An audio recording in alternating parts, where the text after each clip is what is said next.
એક માણસ રોજ જંગલમાં દૂધ લઈ અને શહેરમાં જાય. આ માણસ જંગલમાંથી પસાર થાય ત્યારે વચ્ચે એક રાફડો આવે.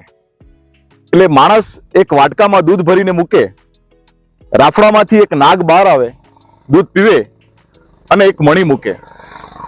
આવો એ માણસનો નિત્યક્રમ. રોજ દૂધ લઈને જંગલમાંથી પસાર થાય, દૂધ મૂકે, નાગ દૂધ પીવે અને મણી મૂકે.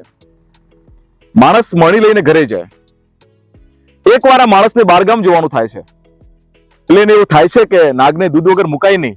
એટલે પોતાના દીકરાને કહે છે કે જો જંગલમાં તું જયારે દૂધ લઈને જતો હોય ને ત્યારે એક રાફડો આવે છે અને એ નાગને આપણે દૂધ રોજ પાઈએ છીએ, તારે પણ પાવાનું, અને વળતી વખતે જે નાગે મણી મૂક્યો હોય લઈને ઘરે આવવાનું, અને આ વાત કોઈને કરવાની નહીં. દીકરો દૂધ લઈને નીકળે છે. 1-2 દિવસ 3 દિવસ દૂધ પાય છે, નાગ મણી મૂકે ને મણી લઈને ઘરે આવે છે. એકવાર દીકરાને એવું થાય છે કે રોજ આ એક મણી લેવો એના કરતા નાગને જ મારી નાખીએ તો, અને દરમાં જેટલા મણી છે બધા જ મેળવી લઈએ. દીકરાને લાલચ જાગે છે. એકવાર દૂધનો વાટકો મૂકે છે. નાગ જેવો દૂધ પીવા આવે એવો આ દીકરો હાથમાં ડાંગ લઈ અને નાગને મારવા જાય છે. નાગ ચપળતાથી છટકી જાય છે અને દીકરાને ડંખ મારે છે. દીકરો ત્યાં મૃત્યુ પામે છે.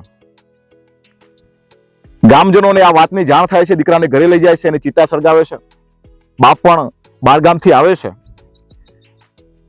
2-3-4 દિવસ પછી આ ફરી પેલો માણસ દૂધ લઈને જંગલમાંથી જતો હોય અને વાટકો ભરીને દૂધ પેલા નાગને મૂકે, પરંતુ આજે રાફડામાંથી કોઈ બહાર નથી આવતું. 4-5-6 દિવસ સુધી દૂધ એમને એમ પડ્યું હોય. એક દિવસ ફરી આ માણસ દૂધ મૂકે છે ત્યારે પેલો નાગ બહાર આવીને કહે છે કે હવે આપણે મેળ નહીં આવે ભાઈ. મને સાલે ડાંગ અને તને સાલે દીકરો. હું મારા ઉપર થયેલો એ અણીનો ઘા ભૂલી શકતો નથી અને તું તારો દીકરો નહીં ભૂલી શકે. હવે તારું દૂધ પીવું નકામું છે.